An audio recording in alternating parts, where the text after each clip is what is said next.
بالله من الشيطان الرجيم. بسم الله الرحمن الرحيم.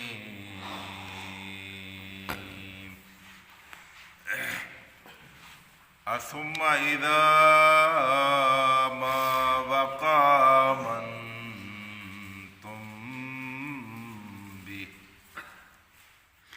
ثم إذا ما وقع آمنتم به الآن وقد كنتم به هل تجزون إلا بما كنتم تكسبون. صدق الله العلي العظيم.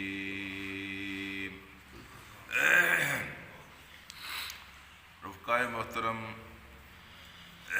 لمحے زندگی کے اصلاً 3 ہیں، لیکن اصل زندگی کا لمحہ ایک ہے. ایک لمحہ وہ ہے جو آپ گزار چکے ہیں، وہ آپ کی دسترس میں نہیں ہے، وہ آپ کی ملکیت سے چلا گیا، اس کے اوپر آپ کو کوئی کنٹرول نہیں ہے، اس کے اوپر آپ کا کوئی اختیار نہیں. اور ایک لمحہ وہ ہے جو آپ نے ابھی گزارنا ہے، اس کے اوپر بھی آپ کا کوئی اختیار نہیں ہے اور اس کے اوپر بھی آپ کا کوئی کنٹرول نہیں ہے.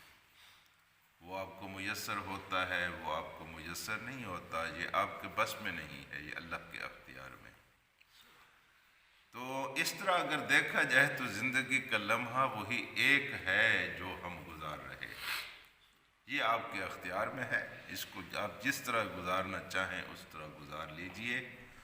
اگر اچھا گزار لیں گے تو بھلے میں رہیں گے، اگر اس کو برے طریقے سے آپ نے گزار لیا تو پھر بس یوں ہی سمجھیں کہ آپ نے اپنے آپ کو تباہ کر لیا. اس طرح ہم دیکھیں تو زندگی دراصل ایک لمحے کا نام ہے. اصل زندگی ایک لمحے کا نام ہے. وہی ایک لمحہ بڑا اہم ہے جب ہماری زندگی کو بناتا ہے یا ہماری زندگی کو بگاڑتا ہے. جی تو اس ایک لمحے کی زندگی گزارنے کے بعد کہتے ہیں نا 14 طبق روشن ہو گئے. 14 طبق کس کو کہتے ہیں؟ 7 طبق زمین کے نیچے اور 7 طبق آسمان کے اوپر. ایک وقت ایسا بھی آئے گا جب ہمارے 14 طبق روشن ہو جائیں گے. ویسے دنیا میں تو یہ محاورہ ہے، کوئی حقیقت کھل جائے تو کہتے ہیں 14 طبق روشن ہو گئے، لیکن اصلاً 14 طبق اس وقت روشن ہوں گے جب موت کا جھٹکا لگے گا، جب اسرائیل سے ملاقات ہوگی. تو ہر چیز کی حقیقت انسان کے بالکل سامنے نظر آ جائے گی اور انسان کو پتہ چل جائے گا کہ میں جس دنیا میں رہا ہوں وہ دنیا جھوٹی دنیا تھی، اس کی حقیقت کا تو مجھے پتہ ہی نہیں تھا. یہ پیسے جن کو میں جمع کرتا رہا، یہ جائیدادیں جن کو میں بناتا رہا، یہ اولادیں جن کو میں جنتا رہا، یہ دوست، یہ احباب، یہ سرمایہ، یہ تو کسی کام کا نہیں ہے. جی یہ تو سارا جھوٹ تھا. موت کا جھٹکا لگتے ہی یہ ساری حقیقت کھل جائے گی اور انسان کو سمجھ آ جائے گی کہ اس نے جو زندگی گزاری ہے وہ کس طرح کی زندگی گزاری. اور اس دن بڑے سے بڑے مغرور اور متکبر، خدا کو نام ماننے والے، خدا سے پھرے ہوئے، خدا سے باغی، خدا کے باغی، بڑے سے بڑے مجرم بھی ایسے نہیں ہوں گے کہ وہ کہہ سکیں کہ ہم نہیں مانتے. سب کی گردنیں جھکی ہوئی ہوں گی اور سب کہہ رہے ہوں گے کہ فی الواقع اللہ اللہ ہے اور اللہ کا عذاب سامنے کھڑا ہوا ہوگا. تو اس واقعے کا تذکرہ قرآن مجید نے آج کیا ہے. آپ سنیں قرآن مجید کیا کہتا ہے. اللہ کہتا ہے ثم اذا ما وقع آمنتم به، کیا پھر اذا ما وقع، جب واقع ہو جائے گا تمہارے اوپر عذاب، اس وقت تم ایمان لے آؤ گے. پہلے تم نہیں سنبھلتے، یہ من کا توڑوا کر ہی رہو گے. پہلے تمہیں عقل نہیں آئے گی. کس اسلوب سے ہم نے تمہیں نہیں سمجھایا اور کن کن مثالوں سے ہم نے تمہارے سامنے حقیقتوں کو واضح نہیں کیا.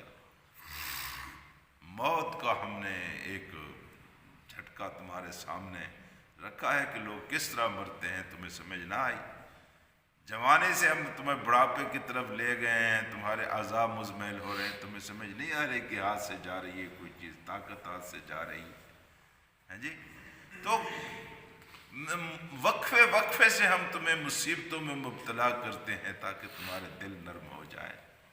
یہ مصیبتیں ایک لحاظ سے خدا کی مہربانی ہوتی ہیں کہ جب انسان اللہ تبارک و تعالیٰ سے بالکل غافل ہو جاتا ہے اور کہتا ہے کہ دور دور تک میں بڑا صحت مند ہوں، میرے اوپر کوئی مصیبت اور بیماری نہیں آئے گی، میں بڑا مالدار ہوں، زوال کا کہیں کوئی دور تک شائبہ نہیں ہے، میرا کاروبار بڑا مستحکم ہے، میرے پاس بڑی جائیداد ہے، مجھ پر کوئی زوال نہیں آ سکتا ہے جی۔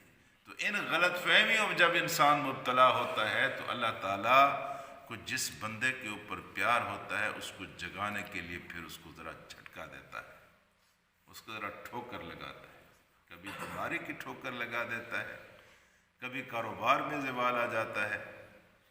تو یہ اللہ کی مہربانی ہے۔ یہ اللہ کی مہربانی نہیں ہے کہ مسلسل انسان کا مال بھی بڑھتا رہے اور انسان کی بغاوت بھی بڑھتی رہے۔ اس کا مطلب یہ ہے کہ اللہ راضی نہیں ہے، اللہ ناراض ہے۔ اللہ راضی اس وقت ہوتا ہے جب آپ کا دل نرم ہو اور آپ خدا کو یاد کرنے لگ جائیں، اور بیماریاں اور مصیبتیں دل کو نرم کرتی ہیں، انسان کو اللہ یاد آتا ہے، اور یہ یاد اللہ تبارک و تعالیٰ کو پسند ہے کہ مصیبت میں بھی لوگ اللہ تعالیٰ کو یاد کریں۔ تو کیا کہا، اثم اذا ما وقع آمنتم الآن الآن یعنی کیا اب وقد کنت، اب تمہیں عقل آئی ہے، تو اب عقل آئی ہے تو وَأَنَّ لَهُ الذِّكْرَىٰ، یہ کون سا نصیحت کا موقع ہے، یہ کون سا عبرت حاصل کرنے کا موقع ہے، یہ کون سا مومن ہونے کا موقع ہے، اب تو وقت چلا گیا ہے۔ اللہ کا قرآن کیا کہتا ہے، سنو کیا زبردست قرآن میں تصویر کشی کی ہے جی۔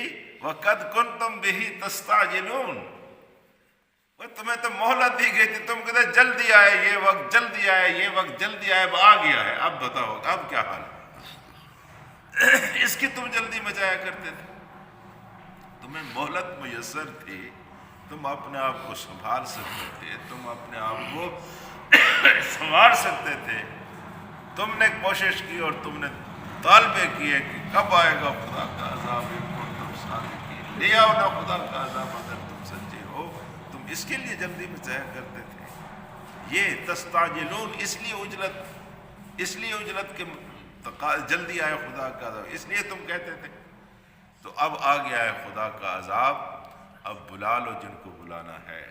اللہ کے عذاب کے سامنے ساری دنیا بے بس ہو جاتی ہے، ساری دنیا بے بس، کوئی سائنس نہیں چلتی، کوئی اسلحہ نہیں چلتا، کوئی سرمایہ نہیں چلتا، کوئی اعوان و انصار کی امداد نصرت نہیں چلتی، بالکل انسان بے بس ہو جاتا ہے جب اللہ کا عذاب آتا ہے۔ تو اب فرمایا وہ تستعجلون، کیا تم اس کے لیے جلدی مچایا کرتے تھے؟ حضرات ایک وقت ایسا تھا کہ جب مسلمانوں کے درمیان چلو بحثیں ہوتی تھی لیکن ان کا کوئی موضوع ہوتا تھا۔ یہ تو بد نصیب زمانہ ہے کہ ایک ہی جماعت کے لوگ کتنے